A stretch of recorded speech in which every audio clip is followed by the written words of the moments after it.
Hello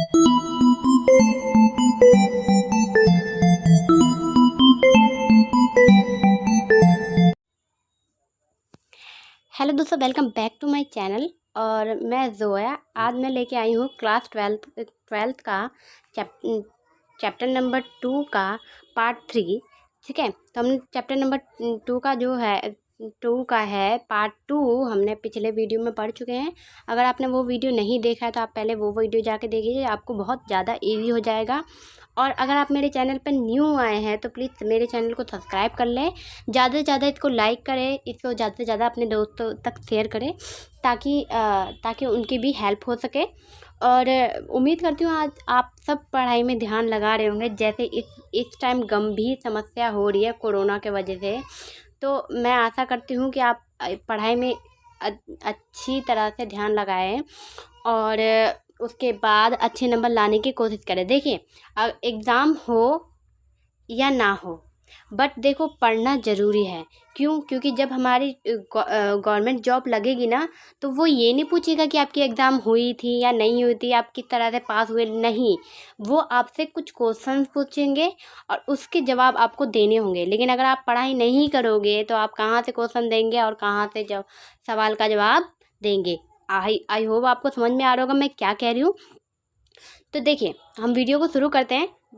पहले बता देना चाहती हूँ कि ये हमारा पार्ट 3 है, ठीक है, और हमने पार्ट 2 अच्छी तरह से पढ़ चुके, ठीक है। अब देखिए, हम पढ़ना शुरू करते हैं इस बार कांग्रेस सामाजिक विचारधारा गठबंधन का रूप।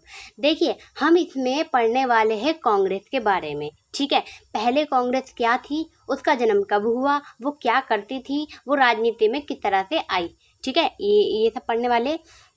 आपको मैंने पिछले वीडियो में इसमें से इसके बारे में कुछ थोड़ा बहुत हिंट दे दिया था कि इस वीडियो में आपको कोई दिक्कत ना हो। तो अब हम ज़्यादा टाइम ज़ाया नहीं करेंगे, मैं ज़्यादा नहीं बताऊंगी क्योंकि मैंने पिछले वीडियो में बता दिया था। तो हम डायरेक्ट आगे ही चलेंगे। तो देखिए, हम इसमें पढ़ने वाले, देखिए इसमें हम ये जानने वाले कि कांग्रेस का जो जन्म था वो था 1885 में, ठीक है। और उस वक्त ये जो थी, ये नर शिक्षित थी, कामकाजी और व्यापारिक वर्गों की एक हित समूह भर थी। यानी वो क्या करते थे, जो बेरोजगार वगैरह थे, जो व्यापारी वर्ग थे या न शिक्षित लोग थे, यानी जो अनपढ़ लोग थे, उनके हित के लिए काम करती थी, ठीक है।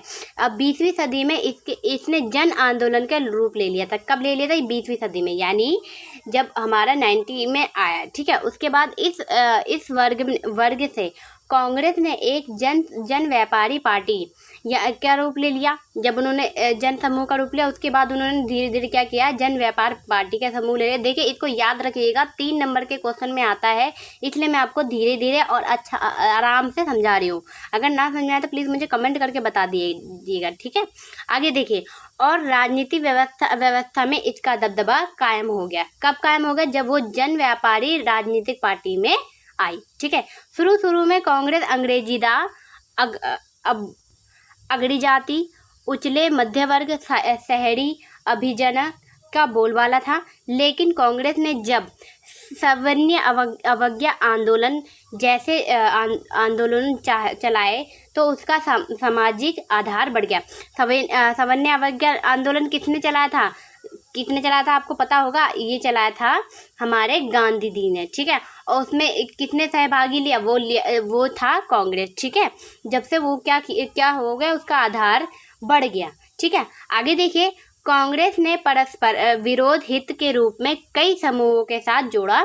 कांग्रेस में किसान और उद्योगपति, शहरी वासिंदे और गांव के निवासी मजबूत मालिक के मध्य में निम्न और उच्च वर्ग तथा जातीय वर्गों सबकी जगह मिली, ठीक है। यानी इसमें ये कोई भेदभाव नहीं था। जब ये राजनीतिक पार्टी में आई थी, इसने किसी के साथ भेदभाव नहीं किया, चाहे वो उच्च वर्ग के हो, चाहे उच्च जाति के हो, निम्न जाति के हो, मध्य वर्ग के हो, सबको अपनी पार्टी में शामिल किया। ये थी कांग्रेस पार्टी की खूबियाँ, ठीक है। इतना समझ में आ गया। आगे चलते हैं। धीरे धीरे कांग्रेस का नेतृत्व भी विकसित हुआ। इसका नेतृत्व अब उच्च वर्ग और या जातीय पेशेवर लोगों तक ही सीमित नहीं था, ठीक है। इसमें खेती, किसान और बुनियादी वाले गांव गिरान की तरफ रुझान रखने वाला नेता भी उभर गए इसमें। ठीक है, आज़ादी के समय कांग्रेस ने एक सतरंगी सामाजिक गठबंधन शक्ल अख्तियार कर चुका था। वर्ग, जाति, धर्म या भाषा के अन्य हितों के आधार पर समाज गठबंधन में से भारत की विविधता का नुमाइंदगी हो रही थी। यानी ये है कि जब आज़ादी से पहले वो क्या थी, कांग्रेस क्या थी, आज़ादी से पहले जो थी वो एक गठबंधन था, यानी कि वो सामाजिक रूप पे एक समाज के हित के काम करने के लिए एक गठबंधन थी। लेकिन जब आज़ादी हुआ उसके बाद वो एक पूरी तरह से राजनीतिक रूप ले चुकी थी। ठीक है, यानी उसमें सभी धर्म जाति के लोग रहने लग गए थे। आई होप आपको समझ में आया होगा, क्योंकि मैंने बहुत डिटेल में एक एक वर्ड क्लियर किया है आपको। ठीक है, आपको समझ में आया है। चलिए आगे बढ़ते हैं हम। नेक्स्ट देखिए, नेक्स्ट जो है वो हमारा वो विपक्षी पार्टियों का उद्भव। अब देखिए, राजनीतिक पार्टी में उस वक्त कौन आया था, कांग्रेस आई थी। ठीक है, अब कांग्रेस के बाद क्या हुआ कि और भी विपक्षी पार्टी जो है उभरने लगी थी। ठीक है, अब वो क्या चाहती थी, वो कांग्रेस को गिराना चाहती थी और खुद उभरना चाहती थी। तो इसी तरह से वो विपक्षी पार्टी चुनाव में हाथ देते थे। आपने इसमें एक कार्टून भी है, वो आप देख लेना, या तो मैं दिखा देती हूँ आपको। ये देखिए, ये है वो कार्टून जिसमें दिखाया गया है कि सभी कांग्रेस पार्टी पेड़ के ऊपर एक लटकी हुई है और नीचे से क्या कर रहे हैं कि ये जो सारे विपक्षी पार्टी रस्सी से उस पेड़ को गिराने के चक्कर में है।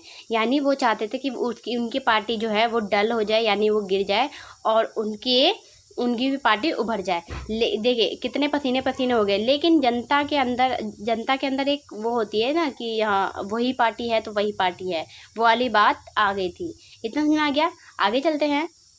देखिए, बहुदलीय लोकतंत्र वाले अन्य अनेक देशों की तुलना में उस वक्त भारत का बहुविध और जीवंत विपक्षी पार्टी थी। ठीक है, उस वक्त क्या थी, विपक्षी पार्टी उस वक्त भी थी, लेकिन किसका वर्चस्व था, उस वक्त था कांग्रेस का। ठीक है, देखिए इनमें से कई पार्टियों ने 1952 में आम पार्टियों से कहीं पहले बन चुकी थी। इससे पहले कुछ ने 8 और 70 के दशक में देश की राजनीतिक महत्वपूर्ण भूमिका निभाई थी। ठीक है, अब देखिए कुछ लोगों ने क्या किया था कि उस वक्त विपक्षी पार्टी भी खड़े हुए थे, लेकिन ज़्यादा वोट लेने की जितनी क्षमता थी वो थी कांग्रेस पार्टी। ठीक है, इतना आगे देखिए, 1950 के दशक में इन सभी विपक्षी पार्टियों के दलों को लोकसभा और विधानसभा के कई कहने भर को प्रतिनिधित्व मिल पाया। फिर भी इन दलों को मौजूदगी ने हमारी शासन व्यवस्था में लोकतंत्र चरित्र को बनाए रखने के निर्णायक भूमिका निभाई। ठीक है, इन दलों ने कांग्रेस पार्टी को नीतियों के व्यवहारों को सुनिश्चित आलोचना की। इस आलोचना के सिद्धांत का बल होता था। विपक्षी दलों ने राजनीतिक दलों पर अंकुश रखा और बहुधा इन दलों के कारण कांग्रेस के भीतर शक्ति संतुलन का बदला इन पार्टियों के कारण के लोकतंत्र राजनीतिक विपक्ष को संभालने की संभावना को जीवंत रखा। ठीक है, आई होप आपको समझ में आ गया कि किसमें विपक्षी पार्टी की बात हो रही है कि विपक्षी पार्टी के किस तरह से अपनी भूमिका निभा रहे थे। ठीक है, किस वक्त जब हमारे देश में न्यू लोकतंत्र स्थापित हुआ था। ठीक है, तो आशा करती हूँ कि आपको ये चैप्टर पूरी तरह से क्लियर हो गया, क्योंकि अब इसमें कुछ खास उतना नहीं है। जो भी इम्पोर्टेंट था मैंने आपको अच्छी तरह से समझा दिया। ठीक है, अगर आपको मेरे चैनल पे नए आए हैं तो प्लीज़ मेरे चैनल को सब्सक्राइब कर ले यार, और ज़्यादा से ज़्यादा इसको शेयर करें। ठीक है, और कोई भी कमी हो तो प्लीज़ मुझे कमेंट करके बता दीजिए। और ये आपका चैप्टर ख़त्म हो गया। अब हम पार्ट 3 लेके चलेंगे, ठीक है। वीडियो ज़्यादा लंबा भी नहीं हुआ है और पूरी तरह से ख़त्म भी हो गया है, ठीक है। और अब मैं आशा करती हूँ कि आप सब पढ़ाई में ध्यान लगाते रहें और अच्छी तरह से पढ़ते रहें प्लीज़। और अगर आप मेरे चैनल पर नए हैं तो मैं दोबारा कहती हूँ सब्सक्राइब कर लें और इसे ज़्यादा से ज़्यादा शेयर करें। वीडियो अच्छी लगी हो तो लाइक करना ना भूलें, ठीक है। और सब्सक्राइब करना पूरी तरह से फ्री है, ठीक है। और कुछ भी कोई भी डाउट हो या कुछ आपको समस्या लग रही हो तो आप मुझे प्लीज़ कमेंट कर दें, जिससे मैं आपकी समस्या का हल कर सकूँ, ठीक है। तो मिलती हूँ आपसे अगले वीडियो में, तब तक के लिए बाय।